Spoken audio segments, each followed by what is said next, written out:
अंदर चिंतन करना ही होगा। निवृत्त निकुंज में सहचरी भाव से प्रवेश होगा, जीव भाव से नहीं, सहचरी भाव से। इसीलिए ये भाव बिना आचार्यों की कृपा के नहीं मिलता। ये कोई स्वयं साधना करके तपस्या करके नहीं जान, स्वयं साधना तपस्या करके शास्त्र कृपा से संत कृपा से वो मुक्त हो सकता है, लेकिन वो निवृत्त निकुंज में प्रवेश नहीं पा सकता। वो तभी पाएगा जो सहचरियां आई हैं आचार्य रूप से, उनकी शरण में हो, उनका वो मंत्र मिले, उनका वो रहस्य मिले, उनकी कृपा मिले। प्रथम भावतन अदल बदल, प्रथम भावतन बदल करे अप बप जो अलंकृत, व्यास सुवन प्रसाद देह मानसी गढ़े चित।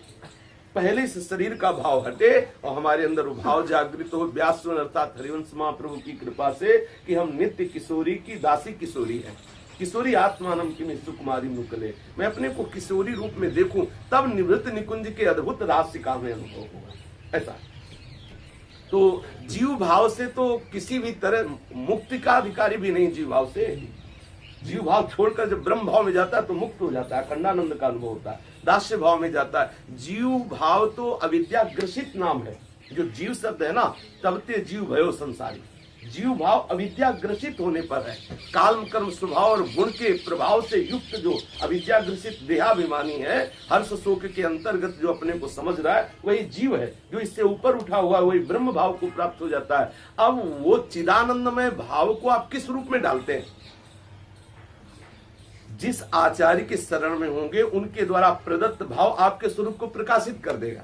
जैसे आप वल्लभाचार्य जी के शरण में हो तो आपके हृदय में वात्सल्य भाव या सख्य भाव, दो भावों का सृजन होगा, क्योंकि आचार्य का मंत्र आचार्य की कृपा भाव को प्रकट करती है। उस दिन जैसे मंत्र के संबंध में प्रश्न करने से आया था, आप जिस रज में बैठे हैं, जिस उपासना में बैठे हैं, जिस आचार्य की शरण में बैठे हैं, केवल बैठे रहिए तो सहचरी भाव आ जाएगा। इधर उधर भटकिए मत, केवल अनन्य भाव से खड़े रहिए आप इस मार्ग में, तो बिना साधन के आ जाएगा। क्योंकि जैसे अपने लाइन में खड़े हैं, अब पीछे से धक्का लग रहा है, हम चलना ना भी चाहे तो हम पहुंच जाएंगे जहां बट रहा है। महिमा तेरी कहा कौन श्री हरिवंश दयाल, तेरे द्वारे बटत है सहज लाडली लाल। लाइन में तो खड़े हो गए, अविश्वास नहीं करना चाहिए। जैसे यहाँ से लाइन राधा वल्लभ जी तक लगी है, तो जो आगे वो दर्शन तो कर रहा है, लेकिन उसी लाइन में हम खड़े हैं। जो दर्शन कर रहे हैं उसी लाइन में खड़े हैं। ये लाइन कोई गलत नहीं, उसी लाइन में खड़े हैं। अब हमें विश्वास, अब इसमें खड़े रह नहीं सकते क्योंकि तुम ये अकेले लो, पीछे और भी है, और एक से जोशीले पीछे लगे हुए हैं। वो धक्का मारेंगे आपको सीधे पहुंचा देंगे राधा वल्लभ जी। और सही पीछे तो पीछे और आगे दोनों जगह आचार्य कृपा खड़ी हुई है। आगे भी वो इष्ट रूप में दर्शन दे रही और पीछे कृपा रूप से आपको रुकने नहीं देगी। ये इस मार्ग के पथिक को, आचार्य शरणागत के पथिक को पहले साइड के मार्ग बंद कर दिए जाते हैं। साइड के मार्ग बंद कर दिए गए और जहां तुम खड़े हो वहां जलाया जाएगा।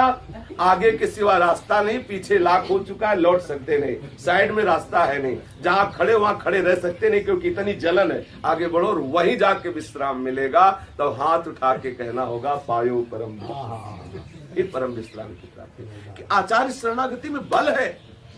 ये जो बिना आचार्य शरणागति के, बिना आचार्य की जो परंपराएं है ना, बिना इंजन का रेल का डिब्बा है। बैठ जाओ चाहे जितने, स्टेशन नहीं पहुंचोगे। बिना इंजन का डिब्बा, रेल का, बहुत बड़े बड़े डिब्बा है, वो बैठ गए, अब बैठे हैं केवल। अब इंजन हो तो चले। ये आचार्य है इंजन, ये आचार्य परंपरा है इंजन। अब इंजन में पावर होता है, और इंजन लगा तो डिब्बा में जितने बैठे हैं, यद्यपि डिब्बा में तिनको पावर नहीं, डिब्बा में पावर नहीं, पावर है इंजन में। अब अगर डिब्बा अपने को बहुत बड़ा बलवान समझे तो खड़ा रहेगा स्टेशन में, एक कदम आगे नहीं बढ़ सकता। ये आज जितने भी संत महात्मा जीवों को पकड़ करके भगवत भाव में डुबोते हैं, उसका प्रधान कारण होता है आचार्य कृपा। ये जो आचार्य अवतरित हुए हैं, रामानंदाचार्य जी, रामानुजाचार्य जी, भगवान निम्बालकाचार्य जी, भगवान वल्लभाचार्य जी, श्री चैतन्य महाप्रभु जी, हरिवंश महाप्रभु जी, स्वामी जी, ये सब आचार्य रूप में जो प्रकट हुए, अलग अलग भाव वाले जीवों को अलग अलग भावना के अनुसार उस रस को प्रदान करने के लिए एक ही परम तत्व विविध आचार्यों के रूप में विविध भावों का पोषण करने के लिए प्रकट हुए हैं। तो जो जहां जुड़ गया आचार्य परम, बिना आचार्य परंपरा के कल्याण नहीं है। अगर आपको मोक्ष प्राप्त करना है तो आद्य गुरु भगवान शंकराचार्य के चरणारविंद का आश्रय लीजिए, उस परंपरा का आश्रय लीजिए। अगर मनमानी ढंग से किया जाएगा तो वस्तु की प्राप्ति नहीं होगी, कदापि नहीं होगी।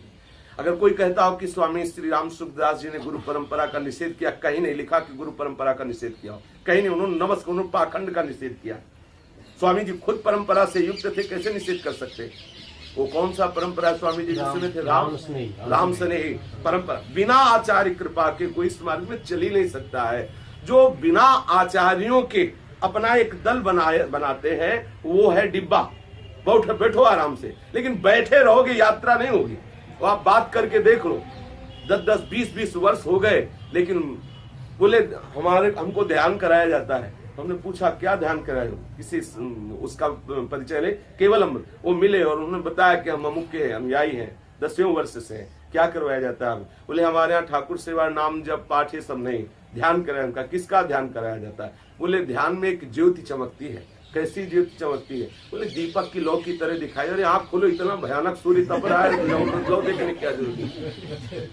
हमारे प्रभु का एक अंश में तेज देखना है तो सूर्य भगवान तप रहे, आंख मूंद के इतनी झंझट कर ले क्या? जब खुला देखो, अगर तेजई में आपको शांति मिल रही है तो भगवान सूर्य को देखो, भगवान चंद्र को देखो, अग्नि की ज्वाला को देखो।